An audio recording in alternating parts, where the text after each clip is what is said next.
ಉತ್ತರ ಕರ್ನಾಟಕದ ಹೆಮ್ಮೆಯ ರೈತ ಧ್ವನಿ ಟಿವಿ ಚಾನೆಲ್, ಬೆವರಿಗೊಂದು ಭರವಸೆ.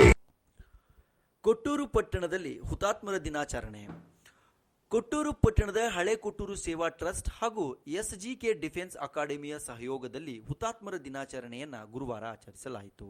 ಶ್ರೀ ಗುರು ಕೊಟ್ಟೂರೇಶ್ವರ ಸ್ವಾಮಿಯ ದೇವಸ್ಥಾನದಿಂದ ಕ್ಯಾಂಡಲ್ ದೀಪವನ್ನು ಹಚ್ಚಿಕೊಂಡು ದೇಶದ ಘೋಷಣೆ ಕೂಗುತ್ತಾ ಕಾಲ್ನಡಿಗೆ ಮೂಲಕ ಮಹಾತ್ಮ ಗಾಂಧೀಜಿ ವೃತ್ತದವರೆಗೂ ನಡೆಯಲಾಯಿತು.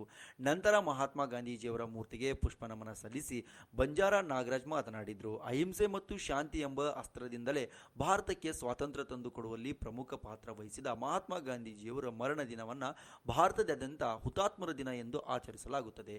ತಮ್ಮ ಬದುಕೆ ತಮ್ಮ ಸಂದೇಶ ಮತ್ತು ಬದುಕಿನ ಪ್ರತಿ ಗಳಿಗೆಯಲ್ಲೂ ಮೌಲ್ಯದ ಜೊತೆಯಲ್ಲಿ ಬದುಕಿದ ಸತ್ಯಕ್ಕಾಗಿ ತಮ್ಮ ಜೀವನವನ್ನೇ ಪ್ರಯೋಗಕ್ಕೊಡ್ಡಿಕೊಂಡ ರಾಷ್ಟ್ರಪಿತ ಮೋಹನ್ ದಾಸ್ ಕರಮ್ಚಂದ್ ಗಾಂಧಿ ಅವರ ಸಹಸ್ರಾರು ಜನರು ಮತ್ತು ಅವರ ಕೆಲಸ ಮತ್ತು ಆಲೋಚನೆಗಳನ್ನು ಬೆಂಬಲಿಸಿದರು ಮತ್ತು ಅವರ ಹಾದಿಯಲ್ಲೇ ನಡೆದರು ಎಂದರು. ನಿನ್ನ ಕೋರಿಕೆ ಆರನೇ ನೆಲಕ್ಕೆ ಮುಖವನ್ನು ಇಟ್ಟವು, ಅನ್ನ ನೀರನ್ನು ತೊರೆದು ಬಿಡಲು ಅಡಗಿ ಹೋದವು ಬಿಟ್ಟವು, ಬೇರು ಊರಿಂದ ಬಿಳಿಯರೆಲ್ಲರೂ ಓಡಿ ಹೋದರು ಸುಮ್ಮನೆ, ಎಂಥ ಸೋಜಿಗ ಶಾಂತಿ ಮಂತ್ರಿಗೆ ಕರಗಿ ಹೋಯಿತು ಕಲ್ಲದೆ ಅಂತಕ್ಕಂಥ ಮಾತು ಅಂತ ಮಹಾತ್ಮ ಗಾಂಧೀಜಿಯವರ ಒಂದು ಅರ್ಥಗರ್ಭಿತವಾಗಿರ್ತಕ್ಕಂಥ ಇವತ್ತು ನಾವು ಹುತಾತ್ಮರ ದಿನಾಚರಣೆಯನ್ನು ಸಮಾಜದ ಕಣ್ಣಿಗಳಾಗಿರ್ತಕ್ಕಂಥ ಪತ್ರಕರ್ತರ ಬಳಗ, ರಕ್ಷಣಾ ವೇದಿಕೆಯರಾಗಿರ್ಬೋದು, ಮತ್ತು SGK ಸಂಸ್ಥೆಯ ಮುಖ್ಯಸ್ಥರಾಗಿರ್ತಕ್ಕಂಥ ಸದಸ್ಯರಾಗಿರ್ಬೋದು, ಮತ್ತು ಹಿರಿಯ ಶ್ರೀನಿವಾಸನ ಆಗಿರ್ಬೋದು, ಹಾಗೆ ಸಿದ್ಧೇಶ್ವರ ಆಗಿರ್ಬೋದು, ಎಲ್ಲರಿಗೂ ಸಹ ನಾವು ಮತ್ತು ಎಲ್ಲ ಯುವಕರಿಗೆ ನಾವು ಧನ್ಯವಾದಗಳು. ಒಂದು ನಾವು ಬಹಳ ಅರ್ಥ ಮಾಡ್ಕೋಬೇಕಾಗಿರ್ತಕ್ಕಂಥ ವಿಚಾರ ಅಂತಂದರೆ, ನಮ್ಮ ಯುವಶಕ್ತಿ ಇವತ್ತು ಮಾತಿನ ಗೀಳಿಗೆ ಜಾಸ್ತಿ ಗೊತ್ತಾಗಿವೆ ಅಂತಕ್ಕಂಥದ್ದು ನನ್ನ ಅಭಿಪ್ರಾಯ. ಆ ಮಾತಿನ ಗೀಳಿಗೆ ಬೆಳೆದಲೆ ಎಷ್ಟು ಸಾಧ್ಯಕ್ಕಂಥ ಅಷ್ಟು ಕೆಲಸವನ್ನು ಮಾಡಬೇಕಂದ್ರೆ ದೇಶದ ಅಂದರೆ ದೇವರು ನಮ್ಮ ಬಾಯಲ್ಲಿರಲಿ, ಸಮಾಜದ ಕೆಲಸ ಕೈಯಲ್ಲಿರಲಿ ಅಂತಕ್ಕಂಥ ಮಾತು. ಅಂದರೆ ಅದಕ್ಕೆ ಸೂಕ್ತವಾಗಿರ್ತಕ್ಕಂಥ ರೀತಿ ಒಳಗೆ ನಾವೇನಾದರೂ ವರ್ತನೆ ಮಾಡಿದ್ದೇ ಆದ್ರೆ ನಮ್ಮ ಕೊಟ್ಟೂರನ್ನಾಗಲಿ ಅಥವಾ ನಮ್ಮ ದೇಶವನ್ನಾಗಲಿ ಅಭಿವೃದ್ಧಿಯತ್ತ ಕೊಂಡೊಯ್ಬೋದು ಅಂತಕ್ಕಂಥದ್ದು. ಅಂದರೆ ಮಾತಿಂದ ಏನು ಮಾಡೋಕ್ಕಾಗಲ್ಲ, ನಾವೇನಾದರೂ ಅಚೀವ್ ಮಾಡಬೇಕು ಅಂತ ಸಾಧನೆ ಮಾಡಬೇಕನ್ನೋದು ಕೆಲಸದ ಮೂಲಕ ಮಾತ್ರ. ಹಾಗಾಗಿ ಅಂಥ ಕೆಲಸದ ಮಾರ್ಗದರ್ಶನ ಮಾಡಿರ್ತಕ್ಕಂಥವರು ಮಹಾತ್ಮ ಗಾಂಧೀಜಿಯವರು. ಅಂತಹ ಒಬ್ಬ ಶ್ರೀಮಂತ ವ್ಯಕ್ತಿಯನ್ನು ಇವತ್ತು ನಾವೆಲ್ಲರೂ ಇಡೀ ಭಾರತದ ಜಗತ್ತೇ ಸ್ಮರಿಸುತ್ತೆ. ನಿಮಗೆಲ್ಲ ಒಂದೇ ನಾನು ನೆನಪು ಮಾಡಲಿಕ್ಕೆ ಇಷ್ಟಪಡ್ತೀನಿ. ಮಹಾತ್ಮ ಗಾಂಧೀಜಿಯವರು ತಿರುಗಾಡಿದಾಗ ವಿಶ್ವಸಂಸ್ಥೆಯಲ್ಲಿ ಇರ್ತಕ್ಕಂಥ ಎಲ್ಲ ರಾಷ್ಟ್ರಧ್ವಜಗಳನ್ನು ಕೆಳಗಿಳಿಸ್ತಾರೆ. ಆದರೆ ಅಲ್ಲಿ ಅಂಥ ನಿಯಮ ಇರಲ್ಲ. ಅಂದರೆ ಯಾವ ದೇಶದ ಪ್ರಮುಖವಾಗಿರ್ತಕ್ಕಂಥ ವ್ಯಕ್ತಿ ಸಾಯ್ತಾನೋ ಆ ದೇಶದ ಧ್ವಜ ಮಾತ್ರ ಇಳಿಸ್ತಾರೆ ಅಲ್ಲಿ. ಆದರೆ ಭಾಳ ಇಡೀ ಜಗತ್ತಿನಲ್ಲಿ ಹಿಂದೆ ಆಗದೇ ಇರ್ತಕ್ಕಂಥದ್ದು ಮುಂದೆ ಆಗದೇ ಇರ್ತಕ್ಕಂಥ ಇತಿಹಾಸ ನಿರ್ಮಾಣ ಆಗುತ್ತೆ. ಏನಂತಂದರೆ ಎಲ್ಲ ದೇಶದ ಧ್ವಜಗಳು ನಿಲ್ಲಿಸಿದ್ರಂತೆ. ಫ್ರಾನ್ಸ್ ದೇಶದ ಅಧ್ಯಕ್ಷ ಕೇಳ್ತಾರಂತೆ, ಯಾಕ್ರಿ ಅವರು ಭಾರತ ದೇಶದವರು ಅವ್ರ ದೇಶದವ್ರು ನಿಲ್ಲಿಸಿದ್ರು ಸಾಕಲ್ಲ ಅಂತ ಹೇಳಿ. ಆದರೆ ಅಲ್ಲಿರ್ತಕ್ಕಂಥ ಮುಖ್ಯಸ್ಥರು ಹೇಳ್ತಾರಂತೆ, ಇಡೀ ಜಗತ್ತಿಗೆ ಶಾಂತಿ ಮತ್ತು ಸತ್ಯದ ಮೂಲಕ ಸ್ವತಂತ್ರ ತಂದುಕೊಡ್ತಕ್ಕಂಥ ಏಕೈಕ ವ್ಯಕ್ತಿ ಆದ. ಇಡೀ ಜಗತ್ತಿನಲ್ಲಿ ಏನಾದರೂ ಶಾಂತಿ ಸತ್ಯ ಹೋಯ್ತು ಅಂತಂದರೆ ಜಗತ್ತೇ ಇಲ್ಲ ಅಂತಕ್ಕಂಥ ಮಾತು. ಹಾಗಾಗಿ ಅವ್ರ ನೆನಪಿಗೋಸ್ಕರ ಇದುವರೆಗೂ ಆಗದೇ ಇರತಕ್ಕಂಥ ಇತಿಹಾಸ ನಿರ್ಮಾಣ ಆಗಿರ್ತಕ್ಕಂಥದ್ದು ನಾವೆಲ್ಲರೂ ಹೆಮ್ಮೆ ಪಡ್ತಕ್ಕಂಥ ಒಂದು ಸಂಗತಿ. ಹಾಗಾಗಿ ಅಂಥ ವ್ಯಕ್ತಿಗಳ ಆಚರಣೆಯ ಜೊತೆಗೆ ನಮ್ಮ ನಡೆನುಡಿಗಳನ್ನು ಬದಲಾಯಿಸ್ಕೊಂಡ್ರೆ ನಮ್ಮ ಸಮಾಜವನ್ನು ನಾವು ಕಟ್ಟಬಹುದು, ಬೆಳೆಸ್ಬೋದು ಅಂತಕ್ಕಂಥದ್ದು ನನ್ನ ಅಭಿಪ್ರಾಯ. ಹಾಗಾಗಿ ಕಷ್ಟಪಡ್ತಕ್ಕಂಥ ಕೊಟ್ಟೂರಿನ ಎಲ್ಲ ನಾಗರಿಕರಿಗೂ ಹಾಗೂ ಹಳೆ ಕೊಟ್ಟೂರು ಸೇವಾ ಟ್ರಸ್ಟ್ ಇವರಿಗೂ ಮತ್ತು ಹಸಿರು ಸಂಘ ಇವರಿಗೂ ಮತ್ತು ಕರ್ನಾಟಕ ರಕ್ಷಣಾ ವೇದಿಕೆ ಈ ಎಲ್ಲರಿಗೂ ನಾವು ಇವತ್ತು ಧನ್ಯವಾದಗಳನ್ನು ತಿಳಿಸ್ತಾ ಇದ್ದೇವೆ. ಈ ಕಾರ್ಯಕ್ರಮ ಯಶಸ್ವಿ ಆಗಬೇಕಂತ ಪ್ರಯತ್ನಿಸಂತ ತಮ್ಮೆಲ್ಲರಿಗೂ ಸಹ ನಾವು ಧನ್ಯವಾದಗಳನ್ನು ಅರ್ಪಿಸ್ತಾ ಈ ದಿನದ ಮಹತ್ವವನ್ನು ಒಂದೆರಡು ಮಾತುಗಳಲ್ಲಿ ಹೇಳೋಕ್ಕೆ ಇಷ್ಟಪಡ್ತೇನೆ.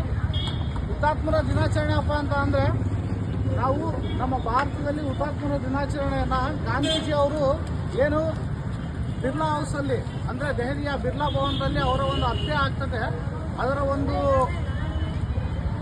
ಸ್ಮರಣಾರ್ಥವಾಗಿ ನಾವು ಈ ದಿನವನ್ನು ನಾವು ಆಚರಣೆ ಮಾಡ್ತೀವಿ. ಏನಪ್ಪ ಅಂತಂದರೆ ಇವತ್ತು ನಾವು ಹುತಾತ್ಮರು ಅಂತಂದು ಹೇಳಿ ನಾವು ಗಾಂಧೀಜಿ ಇರ್ಬೋದು, ಸ್ವತಂತ್ರ ಹೋರಾಟಗಾರರು ಇರ್ಬೋದು, ಮತ್ತು ನಮ್ಮ ಸೇನೆಗೆ ಬಲಿದಾನವನ್ನು ಕೊಟ್ಟಂಥ ಅನೇಕ ಒಂದು ಸೇನಾ ಸೈನಿಕರು ಏನಿದ್ದಾರೆ ಅವರ ಪರವಾಗಿ ನಾವು ಆಚರಣೆ ಮಾಡ್ತೀವಿ. ನಾವು ಒಂದು ಏನಪ್ಪ ಅಂತಂದರೆ ನಾವು ತಿಳ್ಕೋಬೇಕಾಗಿರೋದು, ಇವತ್ತು ಸೇನೆಯಲ್ಲಿ ಕೇವಲ ಯುದ್ಧದ ಸಮಯದಲ್ಲಿ ಮಾತ್ರ ಹುತಾತ್ಮರಾಗ್ತಾರೆ ಅನ್ನೋದು ಒಂದು ಪರಿಕಲ್ಪನೆ ಇದೆ. ಬಟ್ ಇವತ್ತಿರ್ತಕ್ಕಂಥ ಒಂದು ಸಿಯಾಚಿನ್ ಅಂತ ಗ್ಲೇಷಿಯರ್ ಇರ್ಬೋದು, ಮತ್ತು ಮರುಭೂಮಿ ಇರ್ಬೋದು, ಅಲ್ಲೆಲ್ಲ ಏನು ವರ್ಕ್ ಮಾಡ್ತಾರೆ ನೋಡಿ, ಅಲ್ಲಿ ಎಷ್ಟೋ ಜನ ಒಂದು ವರ್ಷಕ್ಕೆ ಒಂದು ಡಾಟಾ ಏನು ಹೇಳುತ್ತಪ್ಪ ಅಂದರೆ ಒಂದು ವರ್ಷದಲ್ಲಿ 1600 ಸೈನಿಕರು ಹುತಾತ್ಮರು ಆಗ್ತಿದ್ದಾರೆ ಅನ್ನೋದನ್ನು ಹೇಳ್ತಾ ಹೋಗುತ್ತೆ. ಇದುವರೆಗಾದ್ರೂ ನಾವಿಷ್ಟು ಶಾಂತ ರೀತಿಯಾಗಿ ನಾವು ಡೈಲಿ ಇದೀವಪ್ಪ ಅಂತಂದ್ರೆ ಅದಕ್ಕೆ ಕಾರಣ ನಮ್ಮ ಸೇನೆ ಕಾರಣ ಆಗಿರ್ತದೆ. ನಮ್ಮ ಕೊಟ್ರೇಶ್ವರ್ ಅವರು ಏನು ಅವರ 13 ವರ್ಷದ ಸೇನಾ ಜೀವನದಲ್ಲಿ ಏನು ಅನುಭವಿಸಿದ್ರು ಅವ್ರ ಬಗ್ಗೆ ಅವಾಗ ಹೇಳ್ತಾ ಇರ್ತಿದ್ರು ಏನಾಗ್ತಿರುತ್ತೆ ಸರ್ ಅಲ್ಲಿ ಅಂತಂದೇಳಿ. ನಾನು ಒಂದಿನ ಕ್ವಶನ್ ಕೇಳಿದೆ, ಸರ್ ನಿಮ್ಗೆ ಇದೆಲ್ಲ ಬೇಕಾಗಿತ್ತು, ಆರಾಮಾಗಿ ಲಕ್ಷಗಟ್ಟಲೆ ಸಂಬಳ ಇತ್ತು, ಯಾಕೆ ಸರ್ ಇದೆಲ್ಲ, ಯಾಕೆಂದರೆ ಒಂದು ಅಕಾಡೆಮಿ ನಡೆಸ್ಬೇಕಪ್ಪ ಅಂದರೆ ಸುಮ್ಮನೆ ಅಲ್ಲ ಏನು ಸರ್ ಅಂತ ಕೇಳಿದಾಗ, ಸರ್ ನಾವು ಅಲ್ಲಿ ಇದ್ದರೆ ಒಬ್ಬನು ಮಾತ್ರನೇ ನನ್ನ ದೇಶಕ್ಕೆ ಆಯ್ತೀನಿ, ಈಗ ಬಂದರೂ ನಾನು ಕಲ್ತಿರ್ತಕ್ಕಂಥದ್ದನ್ನ ಹುಟ್ರಿಗೆ ಹೇಳಿದಾಗ ಏನಾಗುತ್ತೆ, ತುಂಬ ಜನ ಈ ಭಾಗದಿಂದ ಹೋಗ್ತಾರೆ, ಎಲ್ರಿಗೂ ಒಂದು ಸೇನೆ ರಿಲೇಟೆಡ್ ಇರ್ಬೋದು, ದೇಶದ ರಿಲೇಟೆಡ್ ಒಂದು ಅಭಿಮಾನ ಬರುತ್ತೆ ಅಂತಕ್ಕಂಥದ್ದನ್ನು ಭಟ್ರಾಜ್ ಸರ್ ಹೇಳಿದರು. ಅದೇ ರೀತಿ ಅವರು ಕಳೆದ 3 ವರ್ಷಗಳಿಂದ ನಾವು ನಮ್ಮ ಅಕಾಡೆಮಿಯಿಂದ ಏನು ಹುಡುಗರಿಗೆ ಹೇಳ್ಕೊಟ್ಟಿದ್ದೀವಿ, ಆ ಹುಡುಗರು ಏನಿದಾರಪ್ಪ ಇವತ್ತು ಅರೌಂಡು 70ಕ್ಕೂ ಹೆಚ್ಚು ಜನ ಆಲ್ರೆಡಿ ಪ್ರೆಸೆಂಟ್ ಸೇನೆಯಲ್ಲಿ ವರ್ಕ್ ಮಾಡ್ತಾ ಇದ್ದಾರೆ.